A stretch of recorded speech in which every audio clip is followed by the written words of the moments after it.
Lucas capítulo 17, versículos 7 a 10, diz assim a palavra de Deus. Isso aqui é Jesus falando para os discípulos.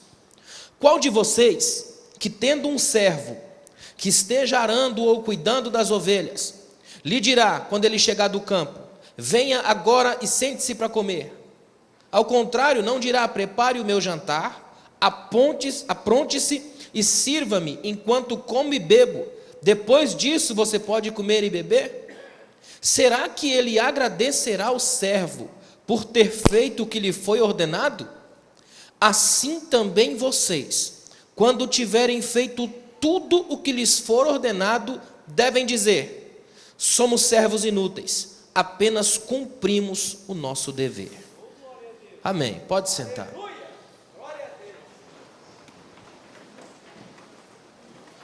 Eu gosto muito do evangelho que Lucas escreve. Primeiro que Lucas é talvez o único autor de fato gentil do Novo Testamento. O resto todos judeus, todo de cultura judaica. Lucas é um indivíduo que escreve a partir de uma pesquisa bem metódica que ele fez. Começou a pesquisar, ele escreve 2 textos numa sequência só. Escreve Lucas e Atos. E os 2 textos que ele escreve são um desejo imenso que ele escreve de buscar mostrar quem é Jesus, como que ele trabalha, o que ele fez, e qual é o desdobramento prático do trabalho de Jesus, que é a sua igreja. Lucas mostra isso. Nesse texto, Lucas está falando, mostrando Jesus numa conversa com os discípulos, e uma conversa de um tom um pouco mais sério, onde Jesus vai trabalhar a questão de outros ensinamentos, vai trabalhar a questão do pecado, da fé. Tem aqui um texto curiosíssimo, versículos antes, Jesus olha para os discípulos, e os discípulos, com aquela lógica de tudo muito grande, obcecados por coisas grandes, eles dizem: Senhor, aumenta a nossa fé. Aí Jesus vai e diminui. Ele fala: do tamanho de um grão de mostarda já está bom. É estranho, não é? Jesus tem essa mania de andar por lados que a gente não imagina. Quando a gente espera uma coisa gigantesca, ele vem na coisa frágil. Quando a gente espera uma coisa frágil, ele vem na coisa gigantesca. Ou seja, não dá para colocar cabresto na graça de Deus. Deus é livre para nos surpreender. É o que ele disse a Nicodemos em João capítulo 3. O vento sopra onde quer, ou seja, é absolutamente livre. Ouves a sua voz, ele é comunicativo. Você não sabe de onde ele vem nem para onde ele vai, ele é misterioso. Portanto, o nosso chamado é nos envolvermos com Deus, sabendo que não podemos dominá-lo nem controlá-lo, porque ele não é um projeto nosso, ele é Senhor e nós servos, e essa relação não pode se inverter. Jeremias, por exemplo, tem um texto que muitas pessoas na igreja gostam de citar. Jeremias 33:3. Os crentes tudo conhecem. Clama a mim e responder-te-ei, não é? Anunciar-te-ei coisas grandes e firmes, e vem a frase que a gente esquece: que não sabes. Em outras palavras, orar é assumir a minha ignorância. Eu não sei. Estar envolvido com Deus é saber que tem processos de Deus que eu não domino, que eu não controlo. Então, ser servo de Deus acima de qualquer coisa é abrir mão de controlar. É entender que a vontade de Deus é melhor que a minha. É entender que o conhecimento de Deus é maior que o meu. Que a visão de Deus alcança onde os meus olhos não alcançam. Que Deus domina o que eu não domino, controla o que eu não controlo. E só pode ser Senhor da minha vida a partir do momento que é soberano acima de tudo. E eu não tenho o direito e nem o dever de tentar influenciar Deus. O máximo que eu devo fazer é adorá-lo em toda a minha vida, para que ele seja entronizado como o Senhor máximo e supremo de tudo que eu sou e de tudo que eu faço. Amém, irmãos? O escritor antigo dizia que Deus não pergunta sobre a nossa capacidade ou incapacidade. A única pergunta que Deus faz quando nos chama é se estamos à disposição. Não quer saber se você é capaz ou incapaz, mas se você quer.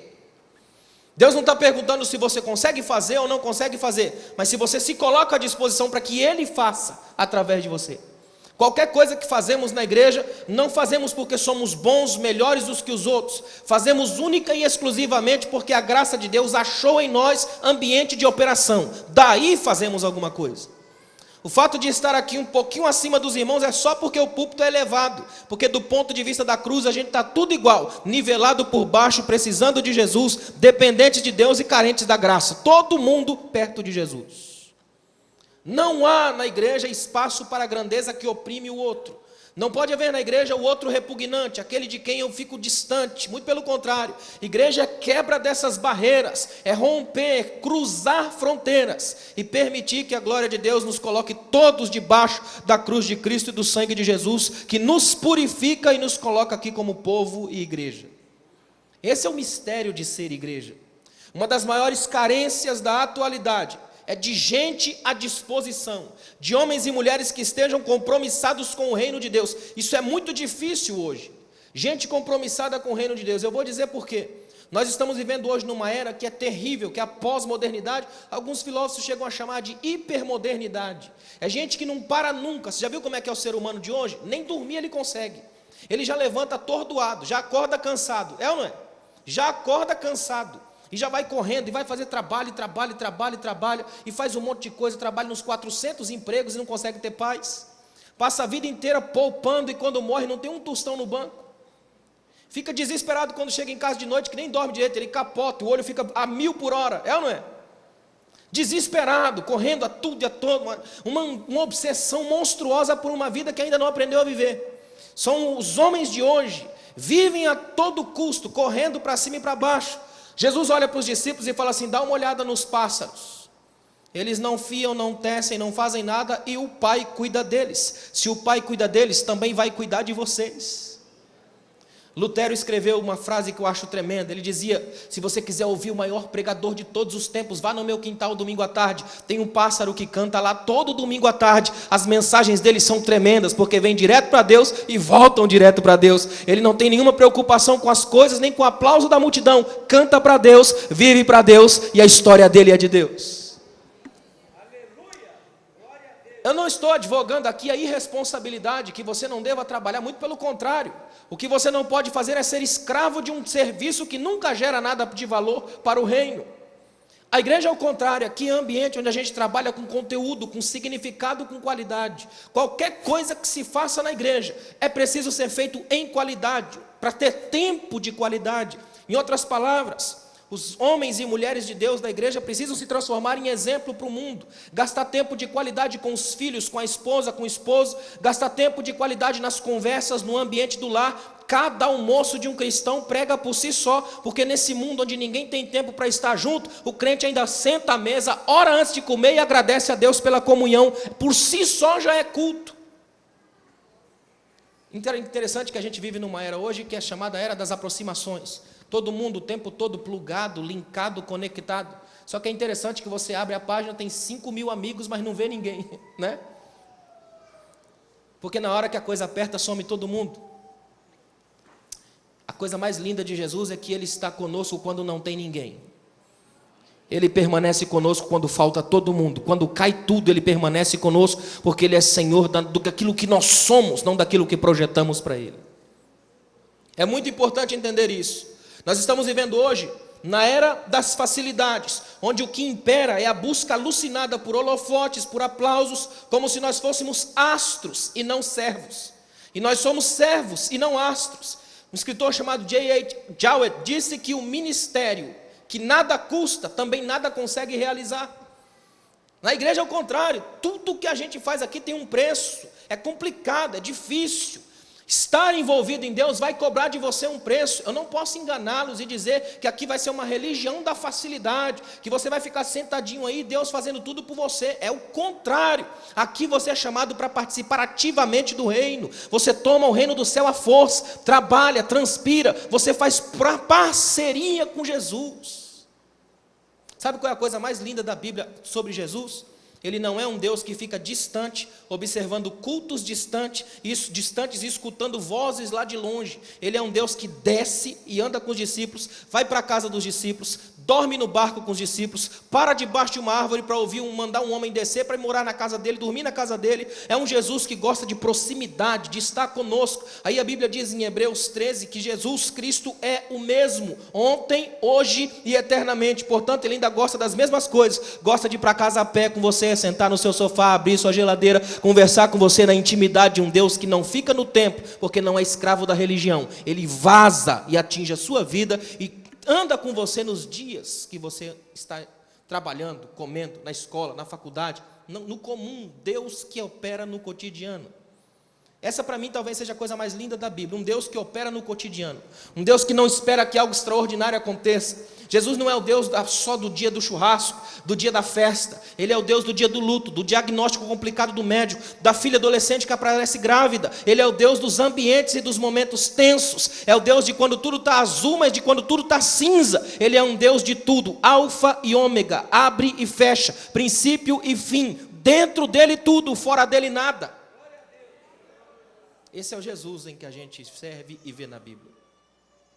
Um escritor chamado Philip Brooks disse uma coisa que eu acho tremenda. Olha o que ele disse: não ore pedindo uma vida fácil, ore para ser um homem ou uma mulher mais forte. Não ore pedindo uma tarefa equivalente às suas forças, mas ore para que Deus te dê forças equivalentes às suas tarefas. Ao contrário, ore pedindo para Deus te ajudar a encarar. É o que acontece com Davi, por exemplo. Davi na Bíblia, todo mundo, crente ou não crente, conhece a história de Davi e Golias. Só que por incrível que pareça, você não vê em lugar nenhum na Bíblia Deus dar uma ordem para Davi: vai lá e enfrenta Golias. Deus não manda, mas Davi vai. Porque Davi percebe Golias afrontando o exército de Deus, os amigos de Deus, a igreja de Deus, vamos dizer assim. E Davi se levanta, encara e vence. Porque servos de Deus compram as batalhas de Deus, entram nas guerras de Deus, não suportam ver o nome de Deus ser zombado. Eles se levantam e defendem a causa, de uma vez por todas foi dada aos santos.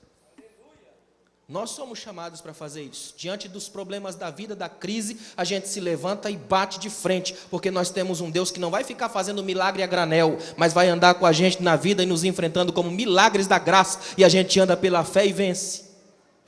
É muito importante entender isso. Eu coloquei aqui, o que te qualifica como servo? E olhando à luz desse texto, eu quero mostrar algumas coisas no contrário, que é para você entender. Primeira coisa, cuidado com a maldição da ociosidade. Gente que não faz nada é um perigo.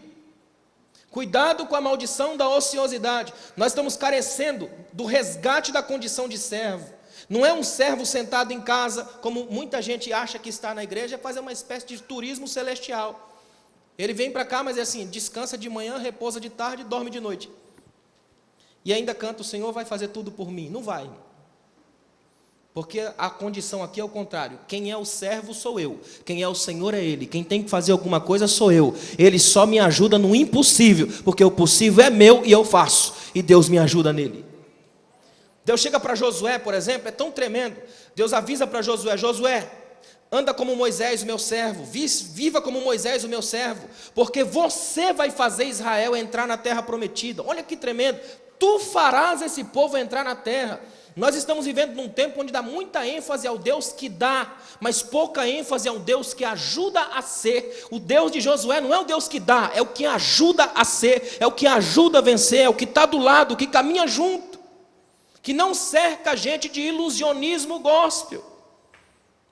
Deus não vai ficar soltando fogos de artifício, porque Ele é luz do mundo, e se Ele brilha em nós, já está tudo brilhando, já está tudo claro, já está tudo vencido, e a gente pode trabalhar na vitória dEle, e a caminhar no chão dEle. Você quer ver uma coisa interessante? Um escritor disse que o ócio é a morada do demônio.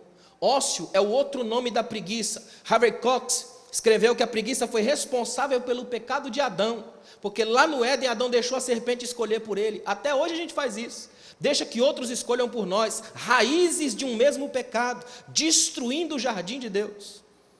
É um perigo. Oscar Wilde disse uma coisa tremenda: o problema da pessoa ter uma boa ideia é ela ser chamada a colocá-la em prática. Tem muita gente que faz isso. São os especialistas em tudo que nunca fazem. Você já viu gente que reclama de tudo e mais ou menos assim: se fosse eu, o culto era melhor. Se fosse eu, a festa era melhor. Se fosse eu, a coisa era mais organizada. Se fosse eu, mas não é você. Porque se fosse você, nem aconteceria. Porque esses são os especialistas em diagnóstico. São como os pichadores de parede. Eles colocam protesto, mas não põem proposta. Gritam, mas não produzem. Com Deus é diferente. A gente não fica diagnosticando, a gente vai fazendo. E o Espírito Santo vai ajudando a gente e vai curando o mundo. E a gente pode entrar de cabeça na história, porque o Espírito trabalha conosco, com gente que faz. Quero que você saia daqui hoje dizendo para Deus: Senhor, eu não quero ser escravo do ócio. Eu quero levantar e fazer diferença, tomar as rédeas. Eu sou teu servo e vou agir no teu nome. E vou fazer diferença onde o Senhor me plantar. Engraçado que a palavra negócio vem exatamente daí, da junção da partícula latina ne mais ótimo, a negação do ócio. Quem faz negócio está negando o ócio, está trabalhando. O que mais tem hoje a gente fazendo o contrário, amando o ócio, dormindo no colo macio da preguiça. O preguiçoso, tem uma coisa que eu quero que você entenda, o preguiçoso nem sempre é aquele que não faz nada. Às vezes ele se esconde no ativismo. Os filósofos antigos diziam que o preguiçoso é aquele que faz tudo rápido demais para sobrar mais tempo para descansar. Já pensou? Preguiça é um problema sério. Os provérbios antigos diziam que o preguiçoso, olha que tremendo. O provérbio antigo diz que o diabo tenta todo mundo, mas o preguiçoso tenta até o diabo. Porque o diabo não consegue entender um preguiçoso, porque até o diabo trabalha. A Bíblia mostra isso para todo momento. E ele vê um ser humano parado sem fazer nada e diz, não é possível. O preguiçoso tenta o diabo. A igreja não é lugar para preguiçosos. Isso aqui é campo de batalha, é lugar de soldado, de gente que trabalha para a glória de Deus, que assume a sua postura, que assume seu posto, que faz diferença, que se levanta, sacode o pó da banalidade e deixa-se ser usado por Deus. Faça isso essa noite, mexa a sua vida, saia do marasmo. Jesus te chamou para vencer e você só vence quando age. É muito sério isso. Philip Brooks escreveu uma frase que mexeu muito comigo quando eu li isso. Ele disse assim, pensar que você não pode fazer nada é tão arrogante quanto pensar que você pode fazer tudo. É verdade. Nem o nada, nem o tudo. A gente é gente de equilíbrio, trabalhados pela glória de Deus. Por isso que a igreja é tremenda. Porque aqui tem gente que trabalha em várias áreas, mas tem gente que trabalha em uma só. E o Espírito Santo, através da multiforme graça, deu dons à igreja. Então cada um vai trabalhando na sua área e o todo é feito para a glória de Deus. Aí ninguém recebe aplauso porque não tem celebridade, mas tem servos de Cristo. Gente que sacode o pó, que vive para a glória de Deus. Esse texto vai mostrar isso aqui. Qual de vocês que o servo está trabalhando? O servo está sempre trabalhando. No texto que nós lemos, 4 versículos, do 7, 8, 9 e 10. Os servos dos versículos estão o tempo todo trabalhando. Não tem servo parado. Porque servo parado não é servo, é contradição de termos. Se ele é servo, ele trabalha. Se ele é escravo, precisa trabalhar. E tem mais uma coisa que é importante lembrar. Escuta bem o que eu vou te dizer aqui, Grande parte das pessoas que estão nas igrejas hoje, que frequentam as igrejas hoje, eles estão à procura de facilidades divinas. Eles confundem Deus com um mágico celestial que vai tirar da cartola coelhos sagrados de vez em quando. Aqui não é lugar para Deus enganar você com truques de mágica. É lugar para Deus te chamar e dizer, quer trabalhar comigo? Siga-me, anda comigo. Eu vou abençoar os teus passos, a tua casa, a tua vida. Eu vou andar lado a lado com você. Proponho parceria. Eu sou o Deus da tua casa, da tua história, da tua família, do teu quintal, da tua herança. Um Deus que trabalha com você por todos os lugares por onde você vai. Deus que anda com a gente. Esse é o Deus que eu sirvo. É o seu Deus? Trabalhe para Deus. Segunda coisa que é muito importante, estar envolvido com a graça de Deus significa não ser negligente. Negligência é um perigo. Escuta uma coisa aqui, o servo qualificado é o oposto do negligente. Algumas pessoas usam a graça de Deus como desculpa para não trabalhar. E eles esquecem que o contrário da graça não é esforço, é mérito. O contrário de graça não é esforço, é mérito. A graça precisa e exige esforço, exige trabalho, sacudir, transpirar. A graça de Deus produz isso. Quem está na graça de Deus não pode ser negligente. E não tem nada pior do que um serviço mal feito. É verdade ou não é? Serviço de negligente, de gente que deixa de qualquer jeito, que faz de qualquer jeito. Por exemplo, eu tenho um problema comigo, eu não suporto incompetência. Tem aquele negócio metido do sério, a gente que faz de qualquer jeito, faz mal feito, faz por fazer. Então não faz, irmão. Faz de verdade, faz com alma. Qualquer coisa que você fizer na casa de Deus, faça de verdade, porque o patrão aqui não é o pastor, é Deus. Ele é o dono. Deixa eu contar uma história para você entender isso. Conta-se que no interior do Brasil tem uma Assembleia de Deus, uma igrejinha simples, num bairro, numa cidade pequena. E um dia, uma terça-feira, mais ou menos igual hoje aqui, por volta assim de uma meio-dia, mais ou menos, a irmã, uma das irmãs, estava limpando os bancos da igreja. Então ela pegava o pano e passava no banco assim e orava. Enquanto limpava o banco, ela orava. Olha que bonito. E ela limpava o banco e dizia, Senhor, coisa de assembleano. Quem é assembleano vai entender. Senhor, queima com teu fogo as pessoas que sentarem aqui. Ia limpando. Aí vem um bêbado, irmão. Sempre tem um. O bêbado deu aquela olhadinha assim por dentro da janela e falou: essa mulher é doida. Se queimar no banco, ele não entendeu a lógica. Queimar no banco, vai queimar o banco, queimar a pessoa, vai ser terrível. Na mente dele, ele montou uma coisa macabra. Falou: ih. Aí ele olhou assim, contou os bancos, que viu que ela estava limpando, disse: terceiro, quarto banco, de noite eu vou sentar lá e vou provar para ela que não queima nada. De noite ele vem, conta os bancos e senta. Aí o pastor cumprimenta os irmãos, bota a igreja de pé, começa aquele culto metódico, assembleano, canta 3 hinos da harpa, sabe qual é? No primeiro hino ele sentiu um crepitar nas palmas, nas pontas dos pés, disse: estranho isso, um calor, e não estava tão quente. O pastor falou: vamos ficar de pé, fazer a leitura oficial, e ele sentindo que o negócio está subindo para o joelho, uma quentura imensa no joelho. Aí alguém vai dar um testemunho e aquilo subindo, já estava na cintura. Na hora que o pastor está pregando, quase no final da mensagem, o pastor fala: temos alguém para Jesus? Ele diz: aqui rápido, que o fogo já está aqui, ó. E ele veio correndo para frente, dobrou o joelho, e na Assembleia de Deus o cara aceita Jesus e já dá testemunho. É tremendo isso, que aqui tem servo.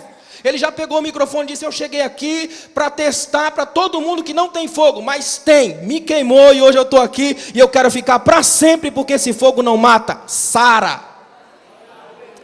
Quem está na igreja de Deus é tocado pela graça de Deus. Quem está na igreja de Deus faz diferença para a glória de Deus. Quem está na igreja de Deus não faz de qualquer jeito, faz porque ama o Senhor que o comissionou. O combustível do serviço é o amor. E quando a gente faz isso por amor, a glória de Deus age. Já pensou, irmão? Só por limpar um banco foi capaz de atingir a alma de alguém. Eu quero que você saiba disso. Às vezes um abraço que você dá numa pessoa na porta é capaz de sarar uma história de alguém aflito na igreja. A igreja é ambiente de cura a todo momento, de cura a todo instante. Faça alguma coisa para Deus, mas faça de verdade. Porque servos negligentes mancham a história do seu Senhor. Engraçado que olhando para esse texto, o texto mostra muitas coisas para nós. Primeiro, que o servo não deve esquecer suas tarefas. Engraçado que algumas culturas têm um provérbio que diz assim: ó, jamais digas esqueci, porque o esquecimento é próprio dos irresponsáveis. Não dá para esquecer a tarefa. Se nós estamos em Cristo, tem que lembrar o que foi que Ele fez por nós. Por isso que a gente tem ceia. Na ceia a gente lembra o que Cristo fez por nós e o que nós precisamos fazer pelos irmãos.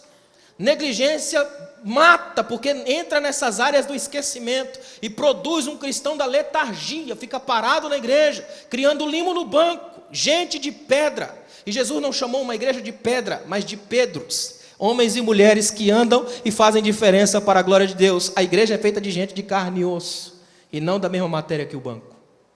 Olha que interessante, o servo não pode ser desleixado.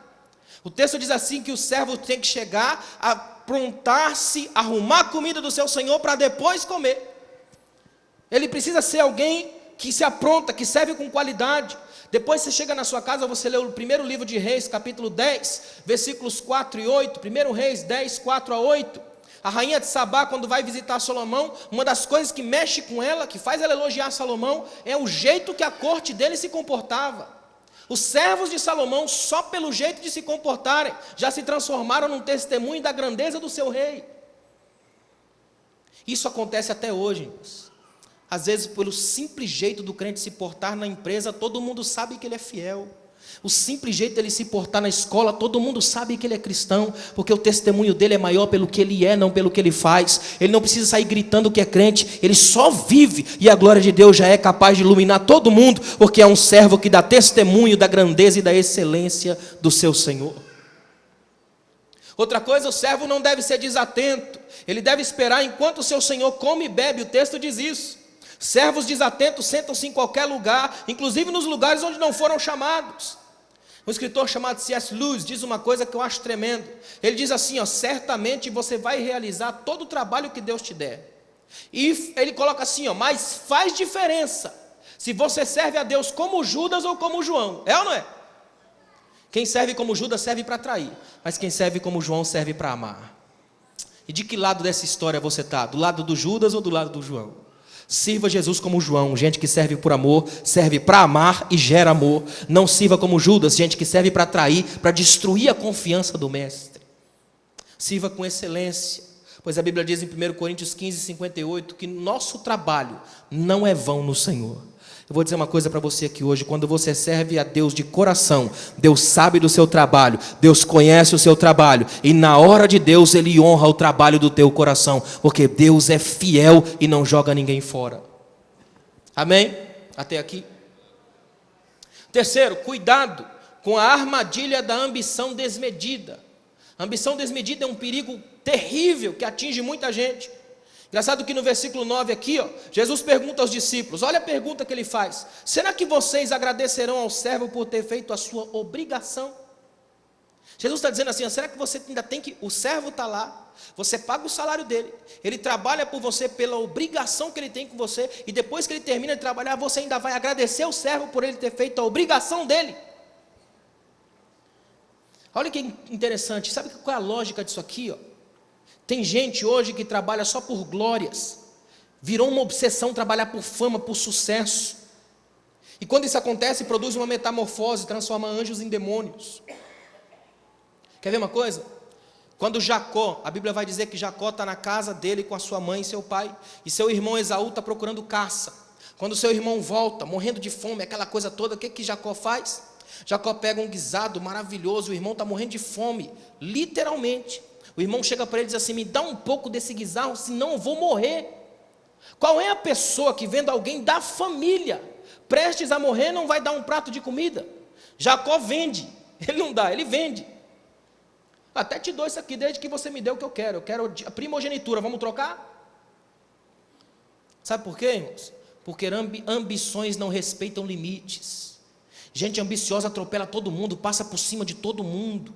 É por causa disso que tem politicagem, que é o estragar do político. O político é uma benção, o problema é a politicagem, a ambição que desmonta e passa por cima de todo mundo.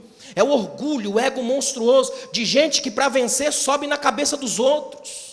O servo de Deus é o contrário, não atropela ninguém, não puxa tapete de ninguém, até porque ele não está em tapete, ele está na rocha, e ninguém puxa a rocha, ele está firmado em Jesus, ele permanece fiel, porque ele sabe que no tempo de Deus as coisas acontecem, não precisa tomar nada de ninguém, ele fica no lugar dele, porque no lugar dele Deus o acha, o abençoa e o honra. É muito sério isso. Nós estamos vivendo um tempo hoje de gente marcada por ambição desmedida. Estava lendo um tempo atrás umas notícias de, por exemplo, um rapaz que foi morto a tiros só por causa de um boné. Como pode alguém matar o outro a tiros por causa de um boné? A vida humana está valendo pouco. Ladrões invadiram um hospital em São Paulo para roubar botox, imagina. Encontraram uma velhinha no hospital no Rio de Janeiro com um bilhete preso na roupa. Cuidem dela. No Maranhão saiu uma notícia no jornal, matou a mãe sem motivo justo. E tem motivo justo para matar a mãe? É o mundo que a gente vive, Babel conceitual, tudo ao contrário. Tudo em torno de dinheiro, a angústia hoje maior é a angústia do dinheiro, porque as pessoas acham que prosperidade é dinheiro, e não é, é estado de equilíbrio. Não adianta ter dinheiro se você não tem saúde. Porque o dinheiro pode comprar o melhor colchão, mas não compra sono. O dinheiro pode te dar um endereço, mas não te dá lar. O dinheiro pode te dar mulheres, mas não te dá esposa genuína e nem amor no coração. É terrível isso. Vivemos numa era de pessoas assim, monstruosas, estranhas, perigosas. Na igreja é tão diferente, precisa ser assim. A igreja é um ambiente onde a gente chega, e o Espírito Santo aqui é quem dita as regras. A igreja não se mede pelas regras do mundo, não copia o mundo. Se lá no mundo está tudo ao contrário, a gente permanece fiel a Deus, e a coisa funciona assim, porque Deus é Senhor da igreja. A igreja consegue andar numa contramão tão violenta que o mundo não consegue entender o que a igreja faz. Até hoje o mundo acha que a gente é quadrado, estranho, o tempo passou e a gente não foi. Amém, estamos na realidade de Deus. Esse dia nos Estados Unidos alguém colocou uma placa, só para você entender isso, na frente de uma academia. Você quer ser o quê? Baleia ou sereia? Aí uma irmã mandou uma carta para lá. Eu quero ser baleia. Primeiro, a baleia existe, a sereia não. É ou não é? Já estou no lucro. Segundo, a baleia é um ser mamífero. Já a sereia tem conflito psicológico até hoje. Ela não descobriu ainda se ela é mulher ou peixe. Terceiro, se a baleia aparecer, todo mundo vai ver. Os pais levam os filhos, é um espetáculo, é bonito. A gente tira foto, bota na internet. Se a sereia aparecer, o que ninguém provou até hoje, os homens somem, porque o canto delas mata. Quero ser baleia. A igreja não se mede pela lógica do mundo, se mede pela lógica da graça. Ela permanece em Deus, ela fica feliz em Deus. Olha que maravilha. É a primeira vez que eu vejo mulheres felizes querendo ser baleias. Olha. Como é bom quando a gente está debaixo da graça de Deus. A gente sabe que não é o que a mídia impõe, não são os padrões da mídia, são os padrões da graça de Deus que nos faz ter opinião, ter certezas, ter alegria, ter base, ter salvação. A gente sabe que o mundo, os aplausos do mundo não enganam mais a gente, porque o nosso coração já tem uma certeza, temos a salvação em Cristo, e ela é a garantia da nossa história e da eternidade. Quer ver uma coisa interessante? O elogio ao servo aqui na passagem que nós lemos só acontece no final. Pode observar. É no final que ele elogia o servo. Não é no começo nem no processo, é no final. Servo bom e fiel. Sabe por quê? Porque a ambição desmedida faz com que o servo distorça a tarefa e destrua a recompensa. No ponto de vista da fé cristã, só o fato de servir a Deus já é motivo de glória. Primeiro, existem 7 bilhões de pessoas no planeta e Deus te viu, e te colocou na igreja, e te chamou. É ou não é privilégio? Olha que coisa tremenda, você não pediu para nascer, pediu? Vamos brincar de filosofia um pouquinho, olha para mim. Ninguém aqui pediu para nascer, pediu? Você mandou um e-mail para o céu: Senhor, eu quero nascer, de preferência na família do pastor. Você não pediu, você nasceu. Mais incrível é que quando você entra na vida, vem uma sequência de injustiças filosóficas terríveis. Por exemplo, você não pede para nascer, você não escolhe seu nome, irmão. Você vai andar a vida inteira refém da criatividade duvidosa dos pais. E tem pai que só a graça, irmão. Já pensou? Você começa a viver, e a vida é uma procissão estranha de projeções que quase nunca dão certo. Quando é garoto, pensa assim: quando eu crescer, eu vou curtir a vida. Aí quando começa a crescer, vai se interessando por outras coisas, tem que estudar. Aí diz assim: quando eu formar, eu vou curtir minha vida. Aí quando se forma, precisa trabalhar. E aí ele vai trabalhar. Quando ele vai trabalhar, ele diz: quando eu me aposentar ou quando eu me casar. Quando eu me casar, eu vou curtir a vida. Aí casa e os dois ficam trabalhando, principalmente hoje, um trabalho acima de tudo, e não conseguem viver. Hoje os casais estão se matando no casamento porque não conseguem viver mais juntos. Porque o marido é uma espécie de unibanco, o cara trabalha 30 horas. A esposa trabalha mais 24, não se veem nunca, não se conhecem, porque nunca param juntos, não tem tempo. Aí quando de vez em quando acontece de dar um certo de arrumar um feriado na vida, sabe para onde eles vão? Para o meio do mato, busca do Éden, saudade do paraíso perdido. E quando chega lá, durante uns 2, 3 dias, começam a brigar, porque não se conhece. Aí um olha para a cara do outro e fala: acho melhor a gente dar um tempo. Só que tempo é o que eles não têm, não é? Eles não param junto. E a coisa começa a ficar esquisita. Aí quando ele se aposenta, ele diz: agora eu vou curtir a vida. Só que aí está velho, quebrado, cansado. Olha para trás, vê o caminho percorrido, sobe um frio pela espinha, e ele percebe que o mais esquisito da vida é o final dela. Porque quando você está pronto para viver, tem experiência, acumulou dias, está na hora de morrer. Faz sentido? Para quem está em Cristo, faz. Paulo vai dizer que em Cristo até o morrer é lucro. Porque eu vivi a vida inteira na glória de Deus, e termino como Salmo 23, habitarei na casa do Senhor para sempre. Você é um velho feliz, glorificando a Deus e deixando história, porque para Deus eu não fecho só uma morte, eu tenho uma vida, e uma vida em abundância, que faz com que a minha história faça sentido. Por isso que Jesus diz: eu vim para que vocês tenham vida, vírgula, e vida com abundância, vida de qualidade, vida de conteúdo, vida que vale a pena. Amém? Você quer ver uma coisa? Vance Havner disse que a nossa eficiência sem a suficiência de Deus não é nada mais do que deficiência. A nossa suficiência, eficiência, sem a suficiência de Deus é deficiência. E é verdade. Não adianta a gente tentar fazer muita coisa sem Deus. Pode observar. Fazer muita coisa sem Deus é ficar dando volta sem sair do lugar. Ativismo religioso. Grita muito, mas não consegue produzir nada.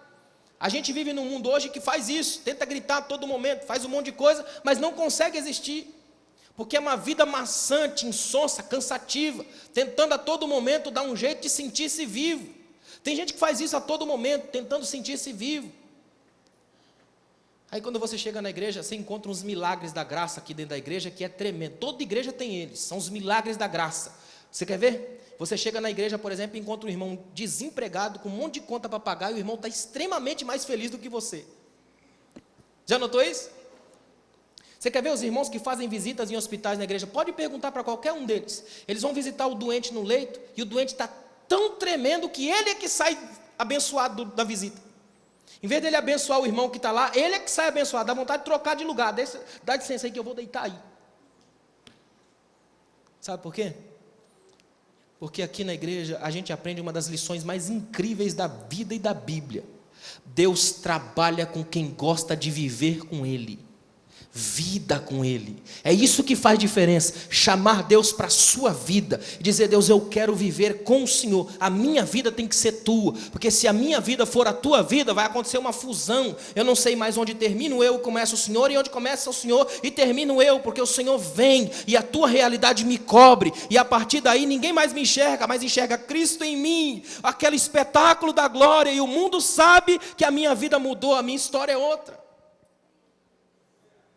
Em João capítulo 9, a Bíblia diz que tem um cego, presta atenção nisso, e o cego está sentado na frente, na região do templo, pedindo esmolas, e a Bíblia diz que ele é cego de nascença. Jesus passou, viu o rapaz, os discípulos olharam e falaram: Senhor, quem que pecou? Porque a cultura judaica dizia que quem nasce cego, nasce paralítico, tinha algum pecado na origem. Até hoje o povo pensa isso.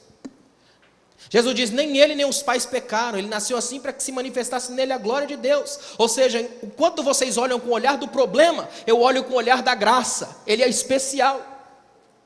Aí Jesus cura o homem, só que olha que incrível, o que Jesus faz é só curar dos olhos, mas quando o homem volta na sua região, ninguém reconhece direito, e fica uma briga, é ele ou não é ele? Só curou os olhos, mas mudou completamente. Quem tem um encontro com Jesus muda completamente. Transformação, restauração, multiplicação de histórias. A tal ponto que Jesus cospe no chão, faz lodo, passa nos olhos. Para quê? Olha para ele e fala assim: vai lá no tanque de Siloé e lava os teus olhos. Se o homem não quisesse obedecer a Jesus, ele tinha que ir de qualquer jeito, porque ninguém fica tranquilo com a cara toda suja. É exatamente isso que traz as pessoas à igreja até hoje, um incômodo dos olhos. A pessoa vem aqui porque está incomodado com a angústia, com a situação que a vida tem, com os problemas da família. O que traz as pessoas à igreja é um incômodo. Chega aqui, a água da misericórdia lava, leva embora a sujeira e o pecado, e a pessoa volta feliz, glorificando a Deus, transformado e servo de Jesus. Ainda funciona no mesmo padrão. Quarto lugar, olha que interessante, cuidado com a doença da arrogância. O versículo 10 que nós lemos deixa explícito o que os próprios servos pensavam de si mesmos. Olha o que os servos diziam. Eles diziam assim: somos servos inúteis, porque só fizemos a nossa obrigação. Quando o servo tem essa postura, a vida dele é outra, porque essa daqui é postura de transformado, postura de quebrantado, postura de servo. Esse texto vai na contramão da espiritualidade dos queridinhos de hoje. Nós vivemos hoje num tempo onde ninguém quer ter essa abençoada inutilidade. Todo mundo quer bombar, passar por cima de tudo e de todos, o mais rápido possível. Isso já nasce com a gente desde pequeno. Você quer ver uma coisa? Criança, você não precisa ensinar a criança pronome possessivo. Não sei porquê, mas ela aprende que é meu e é minha. É ou não é? Eu lembro que quando meu filho, a gente ia nós levamos eu e minha esposa, nosso filho no pediatra, e tinha assim um monte de criança, e com seus pais esperando ser atendido. Aí um garotinho pegou um helicóptero, que tinha umas rodinhas embaixo, de modo que quando ele passava a rodinha no chão, a hélice virava. Eu contei. Quando ele percebeu que nenhuma outra criança tinha o brinquedo, só ele foi e voltou passando o brinquedinho na parede 18 vezes. E ele passava, a hélice girava e ele olhava para os outros, tipo assim: eu tenho o que ninguém aqui tem. Aí a gente dá uma risadinha nervosa hoje, porque a gente faz a mesma coisa com o celular. A psicologia diz que o celular hoje se transformou numa posse, num jeito de você mostrar poder. Por isso que quando toca o celular você sai desesperado para atender. É a sensação psicológica de dizer: eu sou importante, ligaram para mim e não para você. Escravos, reféns da mídia, da tecnologia, dedinhos nervosos, crianças que ainda não cresceram. Jesus vai trabalhar numa pegada tão diferente. Jesus olha para os discípulos e fala assim, ele olha para os fariseus, vê os fariseus parados e diz assim: com quem que eu vou comparar os homens dessa geração? Aí ele pensa: são como meninos sentados nas praças. Olha para mim, olha que coisa incrível. Jesus tinha um mundo inteiro para ganhar e ele parou para ver criança brincar. Só que no dia que ele parou para ver, os meninos não brincaram. Ele diz: eu vi meninos sentados nas praças. Meu filho tem 9 anos, vai fazer. Se eu levar ele para a praça e ele sentar, está doente. É ou não é? Quem não senta sou eu. Jesus viu meninos sentados nas praças, meninos enjoados. Uns propõem lamentos, eles não lamentam. Propõem dança, eles não dançam. Ou seja, não tem graça. Olha o que Jesus está dizendo. Fariseus, não tem graça brincar com vocês. Jesus coloca o reino na linguagem da criança. Ele diz mais ou menos assim, ó: o meu pai não gosta de menino chato da religião. Meu pai gosta das crianças felizes do reino. Aquelas que vêm para a festa, que participam da festa, que alegram o mundo. Nelas ele move a história. De que lado você está hoje? Das crianças chatas da religião ou das alegres, felizes crianças do reino de Deus? Você quer ver uma coisa? Não tem nada mais complicado do que gente religiosa chata. É ou não é? Você já esteve do lado de um religioso chato? Ele não consegue sorrir nunca. Não sorri de jeito nenhum, é gente triste. Ele é uma espécie de 007 espiritual, conhece os podres de todo mundo, menos o dele. Já notaram isso? O tempo inteiro injuriado, de cara fechada, não conversa com ninguém. As palavras que ele mais gosta é pecado, inferno, morte, crise. Não tem salvação, não tem alegria, não tem esperança. É gente estranha, espírito de densidade. Ele não conhece a leveza, ele só cai. Quando a gente tem um encontro verdadeiro com Jesus e se torna servo dele, muda de figura. O servo de Jesus tem prazer em trazer pessoas para o reino. Ele está feliz, ele se alegra, ele glorifica. Ele tem um motivo para se alegrar, porque ele trabalha para Jesus. Um amigo meu me contou que um dia um pastor ligou para ele e falou assim: vamos numa igreja ali, que tem um pastor que ele faz uma espécie de sopro, e o povo tudo cai, vamos lá cair? O convite já é pecaminoso em si, vamos cair, né? E ele brincou e falou assim: irmão, desculpa, mas eu não gosto muito desse sermão que joga para o chão. Eu gosto de sermão para levantar quem caiu, para secar a lágrima do oprimido, para tocar na mão do aflito, para ajudar uma velhinha a atravessar a rua. Quanto mais mão eu for, mais eu vou levantar. Eu não vou jogar ninguém no chão, eu vou levantar quem estiver no chão, porque o meu chamado não é pisar, é levantar. Eu sirvo a Jesus e Jesus levanta. É esse Jesus que a gente tem que servir. Servo arrogante é uma ameaça ao bom andamento da obra. Servo arrogante por si só é uma contradição. Quem serve precisa fazer em amor. Porque se ele não faz serviço para Deus em amor, ele vai gerar uma das piores marcas nas pessoas. Que é aquela coisa do gerente divino, de gente que acha que a igreja é uma espécie de empresa que ele gerencia, e não é. Igreja é ambiente de cura, espaço de terapia, lugar onde o Espírito de Deus tem liberdade para tocar as almas, para ouvir as histórias de dor. A Bíblia fala de uma mulher samaritana. Samaritano para o judeu era o outro repugnante, um povo que ninguém gosta de conversar direito. E essa mulher está tirando água num poço, só que olha que interessante, João capítulo 4 vai dizer que a mulher foi tirar a água do poço meio-dia, e meio-dia não era a hora de tirar água por causa do sol, as mulheres iam cedo, com seus cântaros na cabeça tirar água, só que essa mulher vai meio-dia para fugir das mulheres, porque ela já teve 5 maridos, então as mulheres estavam falando demais, então ela vai meio-dia, um jeito de sumir socialmente. Só que quando encontra lá, ela encontra Jesus sentado na beira do poço, e Jesus começa a conversar com a mulher, e vai conversando e conversando, de repente, do nada, Jesus entra na vida dela com tudo, e diz assim: vai lá, chama o seu marido e vem cá. E a mulher responde: eu não tenho marido. Jesus falou: você disse a verdade, porque você teve 5, que você tem agora não é seu marido. Sabe o que é incrível? Esta mulher é a primeira mulher na Bíblia a quem Jesus abertamente em público declara que é o Messias. Ele diz: eu sou o Messias, aquele que fala contigo. Sabe o que significa isso? Quando você conta para Jesus a sua verdade, por mais suja e feia que ela seja, Jesus conta dele para você. Ele é Deus das verdades. É só com verdade que funciona com ele. Conte sua história para Deus do jeito que ela é. Tanto que Jesus olha para aquela mulher e ela se transforma numa serva tão tremenda que ela desce para a cidade para contar o que aconteceu. Se fosse eu, mentalidade de pregador, eu desceria e falaria sobre a água da vida, o tema da mensagem: encontrei o homem que tem a água da vida. Seria tremendo, só que a mulher não falou nada disso. Ela desceu dizendo: gente, vem comigo, porque eu encontrei um homem que disse tudo da minha vida. Sabe o que ela está dizendo em outras palavras? Achei um Deus que se interessa por mim. Vem comigo porque eu encontrei um Deus que gosta de gente como eu. Um Deus que sabe que eu pequei, mas não me joga fora. Um Deus que sabe que eu sou frágil, mas me usa. Um Deus que sabe que eu não posso, mas Ele pode. Um Deus que sabe que eu tenho crises, mas Ele me ama. Um Deus que não me joga fora, que me recebe, que me vocaciona, que me coloca no meio. Você só está aqui hoje podendo ser servo de Deus porque Deus não joga você fora. Jesus não vai jogar na sua cara os erros que você cometeu no passado, porque Ele não é um Deus de fazer voltas para o passado para humilhar. Ele é um Deus de curar o passado, para gerar a alegria do presente e projetar um futuro de glória. Deus não vai destruir você porque você errou lá atrás. Ele é um Deus que conserta os nossos erros na história. Jesus faz isso na própria vida dele. Mateus capítulo 1 tem uma das genealogias mais esquisitas da Bíblia. Genealogia de Jesus, a herança dele, só gente quebrada. E Jesus vem quebrando uma por uma daquelas maldições. Maldições terríveis que não atingiram ele. E isso para mim é tremendo, porque deixa bem claro que para quem está em Cristo, não existe maldição hereditária. Porque Jesus quebra uma por uma na cruz do Calvário. E a gente é livre para adorar a Ele. O ato que Ele fez na cruz liberta o nosso passado. Sabe o que você precisa fazer aqui hoje? Tomar uma posição diante de Deus. Eu quero fazer diferença, Deus. Eu quero ser diferente.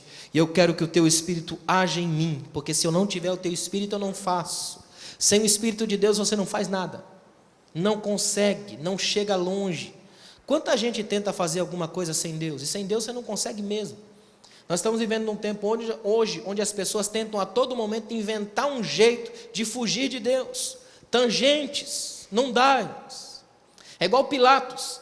Pilatos dá um jeito de empurrar Jesus como se fosse problema de Herodes. Não dá, acaba voltando para ele.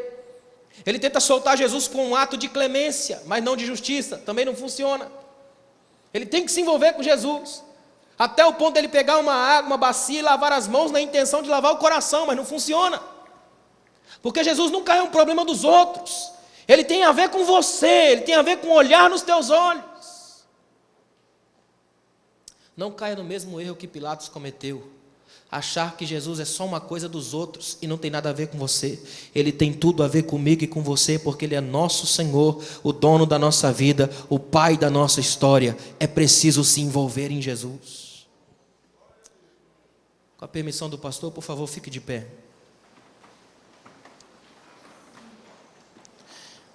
Eu quero fazer um convite especial a você aqui hoje. Eu quero que você saia do seu lugar, venha até aqui à frente, nós vamos fazer uma oração juntos.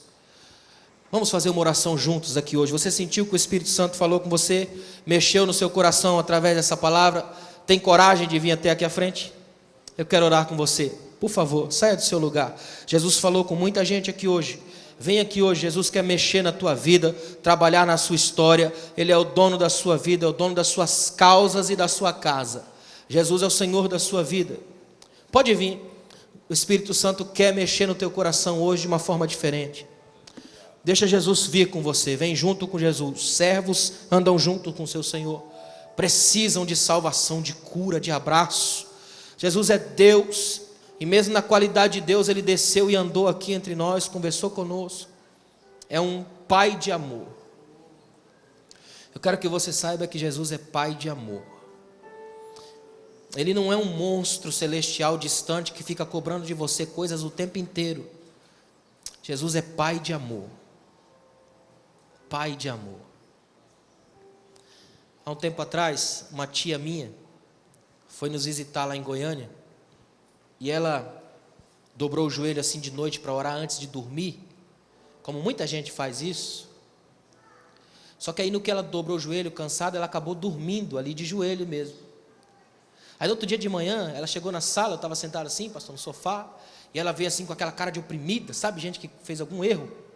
E ela falou, preciso conversar com você, mas não é de tia para sobrinho, é de ovelha para pastor. Eu falei, pronto, pecou. Essas conversas, conversa de quem pecou. Ela falou assim, ontem à noite eu fui dobrar o joelho para orar e eu acabei dormindo, pequei. Olha aqui, como é que eu faço isso? Eu vou orar e durmo, é pecado. Eu disse, tia, para quem a senhora foi orar? Para Deus. Deus é o que seu? É pai. Falei, não tem coisa que eu mais ame hoje do que pegar meu filho no colo e fazer ele dormir. Só quem é pai sabe o que é isso. Aí você pega, leva seu filho, coloca na cama, dá um beijo nele, ora. Fala a verdade, quem aqui que é pai ou mãe que não gosta de ver seu filhinho dormir? Um sono que você nunca mais consegue ter. De tranquilidade, de leveza. Eu disse, se a senhora foi orar para o seu pai, fica tranquila, o colo estava tão bom que a senhora dormiu. Salmo 4, em paz deitei, dormi e acordei, porque o Senhor me sustentou. Fecha os seus olhos aqui hoje. Deixa o Pai te amar. Você está aqui hoje porque você é amado e amada do Pai. Deus é seu Pai.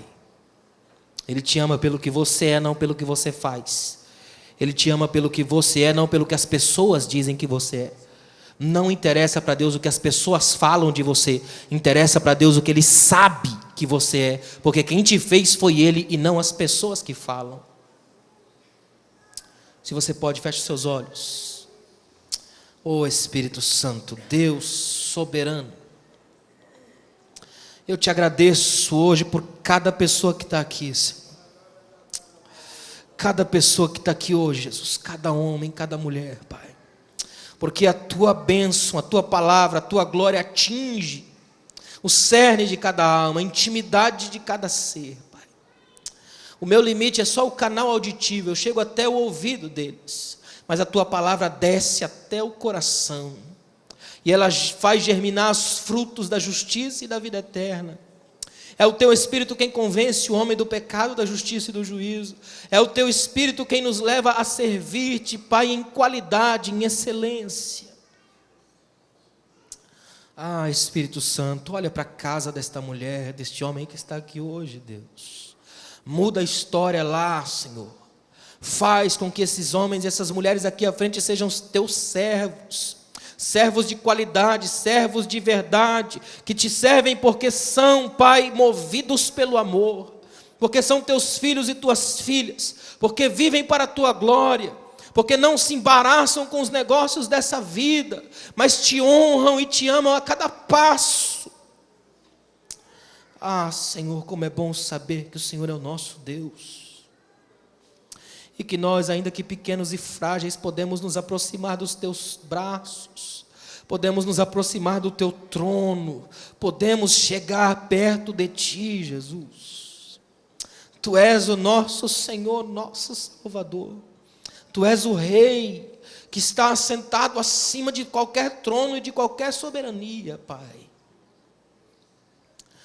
Não deixa ninguém sair daqui hoje sem ser impactado pela Tua palavra, sem ter o coração ardendo pela Tua palavra. Abraça-nos aqui, Senhor. A tal ponto que a gente sinta o Teu calor envolver o nosso braço, Pai. Até o coração disparar numa abençoada taquicardia e as pessoas sintam que o Senhor anda conosco. Que a nossa vida mudou a partir de hoje, Pai. Porque servos só podem trabalhar para o Senhor se forem transformados e carregarem as Tuas marcas, Pai. Obrigado por cada um que está aqui à frente, que está aqui neste tempo hoje. Para a honra e a glória do Teu nome, Pai. É o que nós Te pedimos, Senhor. Em nome de Jesus. Amém. Que Deus abençoe. Obrigado, pastor.